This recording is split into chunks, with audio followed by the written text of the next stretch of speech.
Era antes da festa da Páscoa. Jesus sabia que tinha chegado a sua hora de passar deste mundo para o Pai. Tendo amado os seus que estavam no mundo, amou-os até o fim. Estavam tomando a ceia. O diabo já tinha posto no coração de Judas, filho de Simão Iscariotes, o propósito de entregar Jesus. Jesus, sabendo que o Pai tinha colocado tudo em suas mãos e que de Deus tinha saído e para Deus voltava, levantou-se da mesa, tirou o manto, pegou uma toalha, amarrou-a na cintura, derramou água numa bacia e começou a lavar os pés dos discípulos, enxugando-os com a toalha que estava cingido. Chegou a vez de Simão Pedro. Pedro disse: Senhor, tu me lavas os pés. Respondeu Jesus: agora não entendes o que estou fazendo, mais tarde compreenderás. Disse-lhe Pedro: tu nunca me lavarás os pés. Mas Jesus respondeu: se eu não te lavar, não terás parte comigo.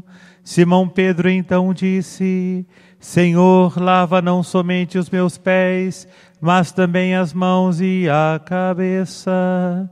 Jesus respondeu: quem já se banhou não precisa lavar senão os pés, porque já está todo limpo.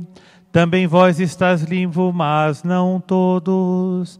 Jesus sabia quem eu ia entregar, por isso disse: nem todos estáis limpos. Depois de ter lavado os pés dos discípulos, Jesus vestiu o manto e sentou-se de novo e disse aos discípulos: compreendeis o que acabo de fazer? Vós me chamais mestre e Senhor, e dizeis bem, pois eu o sou.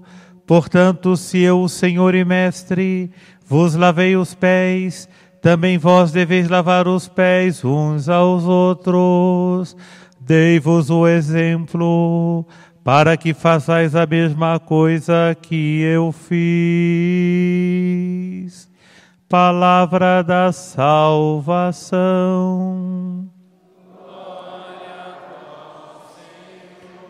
Que as palavras do Evangelho iluminem nossas vidas. Podemos sentar.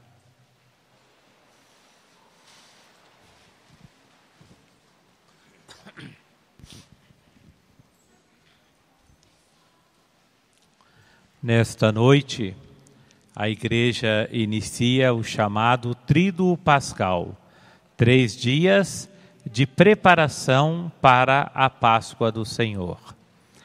E cada dia tem o seu significado profundo. Hoje, Quinta-feira Santa, a instituição da Eucaristia. Sexta-feira, a paixão e morte do Senhor.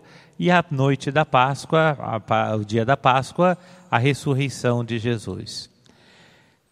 Talvez, para nós cristãos, seja muito difícil, às vezes, simplificar a fé. Simplificar a fé. Como nós poderíamos resumir as grandes linhas da nossa religião, daquilo que Jesus nos ensinou? Talvez isso esteja bem expresso nesta noite santa.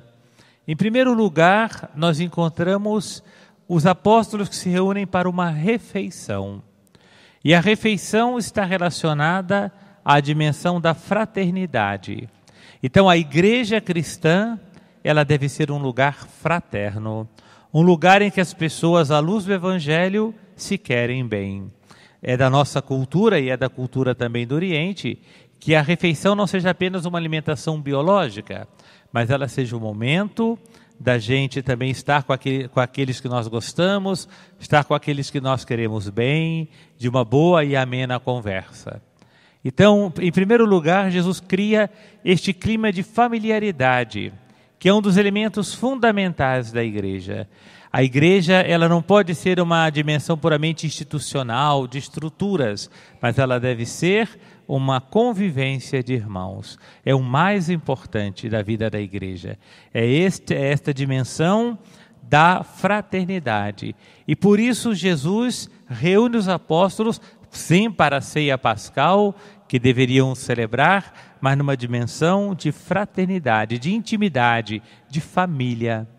A igreja, ao longo da sua história, nas várias reformas litúrgicas, ela foi muitas vezes distanciando essa dimensão de uma refeição. Quem viveu antes do concílio, lembram, né? Que havia o chamado presbitério, que ainda hoje tem, com uma cerquinha, ninguém podia entrar ali, o altar de costas para o povo, e as pessoas não entendiam nada do latim, então ficavam lá lendo livros, rezando o terço, etc., né? Quando o Concílio Vaticano quis que o altar fosse virado para o povo, fosse para dar esse sentido de família. As igrejas construídas logo após o Concílio Vaticano II procuravam ser redondas, procuravam dar esse clima de contexto de familiaridade. É uma das primeiras dimensões que Jesus traz. Jesus não traz uma religião institucional com regras, normas, bater continência, né? Mas uma religião de encontro, de partilha, de divisão de bens e de vidas. Se nós lemos o Novo Testamento, em vários momentos a igreja, e quando falamos igreja, falamos a comunidade, ela se reúne para a refeição fraterna.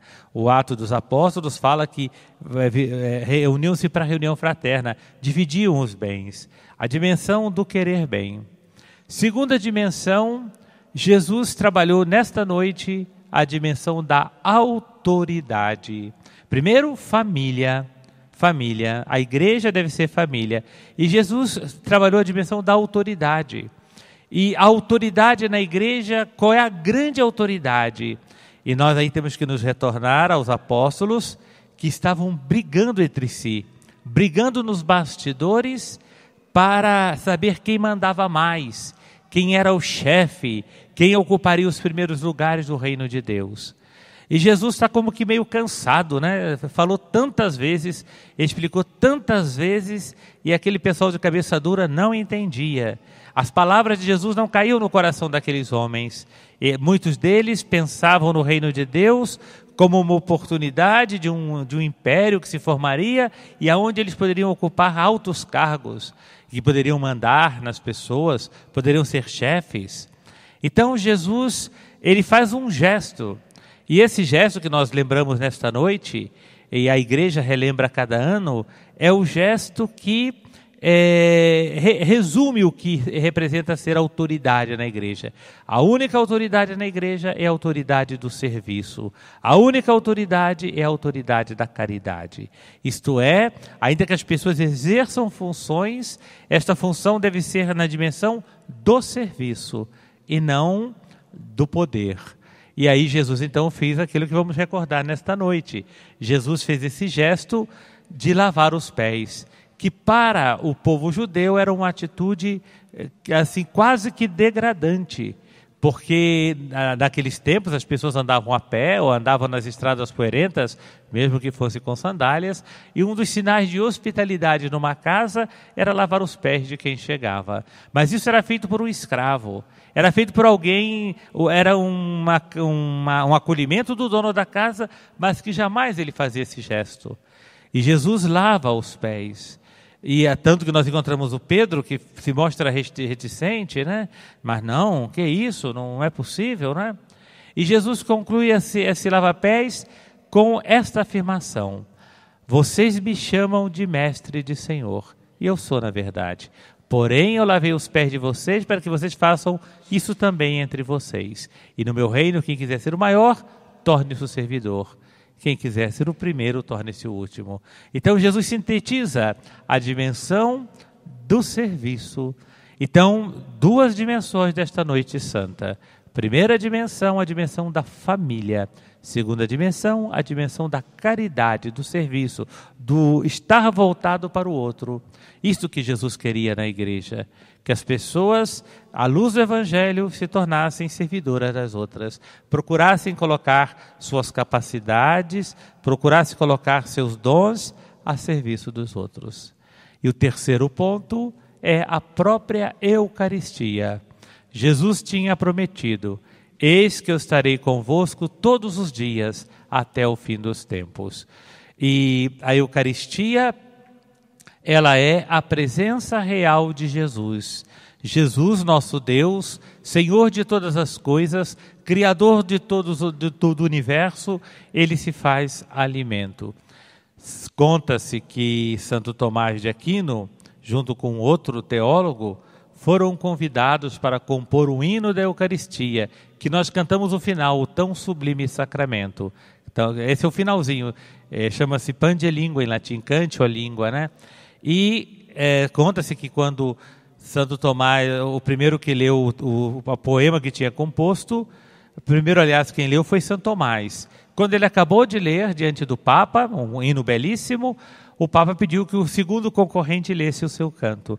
E esse concorrente deu 3 passos para trás. E aquele poema que ele tinha escrito, concorrendo com Santo Tomás, ele rasgou enquanto ouvia o canto de Santo Tomás, para dizer assim, rasgou atrás das costas, dizendo assim: o canto de Santo Tomás expressa tão grandemente a Eucaristia que eu não quero nem que apresentar o meu. Eu rasguei o meu, que queria apresentar ao Papa. E o Santo Tomás fala muitas coisas nesse canto, né?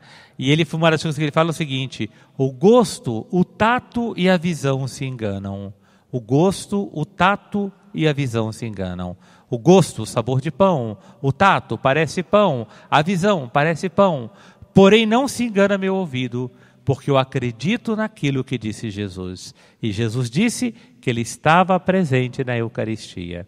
Então, aqui nós temos o núcleo da vida da igreja.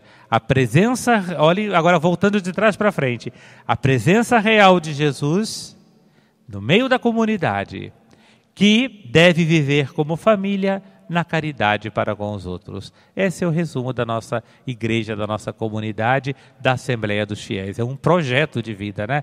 Em torno de Jesus presente, Jesus realmente presente, sob as espécies do pão e do vinho, a igreja, a comunidade se reúne como família. E essa mesma igreja vive a caridade, que nada mais é que o amor, que o querer bem. São os elementos fundamentais da nossa fé. Claro que muitas vezes o nosso pecado, as nossas atitudes, muitas vezes nos distanciam deste projeto. Porém, é o grande projeto de Jesus desta noite, que é ser família, ter Jesus no meio e viver o amor. Então, esta noite, ela procura nos despertar, após os exercícios da Quaresma, ela procura nos despertar para essa renovação. A partir de hoje, nós começamos a reflexão dos grandes mistérios da nossa fé.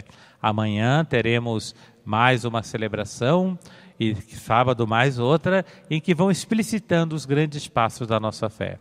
Então, que hoje, nesta noite, nós possamos recordar aquele gesto de Jesus. E o padre, né, indigno, não representa Jesus pobrezinho, né? Mexuruca mesmo, né? Mas está aqui fazendo de conta, né? O padre vai fazer esse gesto para lembrar, o padre que anima uma comunidade, o padre deve lembrar que ele deve ser servidor, ele deve estar a sua vida a serviço. E isso não é só para o padre, não é só para o diácono, não é só para o bispo, não é só para o papa, para cada cristão. Vós me chamais de mestre e senhor, porém eu vos lavei os pés. Vê se entra nessa cabeça dura, né? Para que quem quiser ser o maior, não é ocupando tronos, não é mandando, não é tendo autoridade, mas é servindo. Grande no reino de Deus é quem serve. Grande no reino de Deus é quem se coloca em disponibilidade para os outros. É um projeto de vida não para o padre, mas para toda a comunidade, para todos os seguidores de Jesus. Então, que nesta noite, amanhã viveremos a Sexta-feira Santa, que nós possamos pedir a Deus que nos ajude a fazer alguns passos, se não todos os passos, alguns passos na dimensão do serviço aos nossos irmãos. Em nome do Pai, do Filho e do Espírito Santo. Amém. Vamos agora realizar a cerimônia do lava-pés.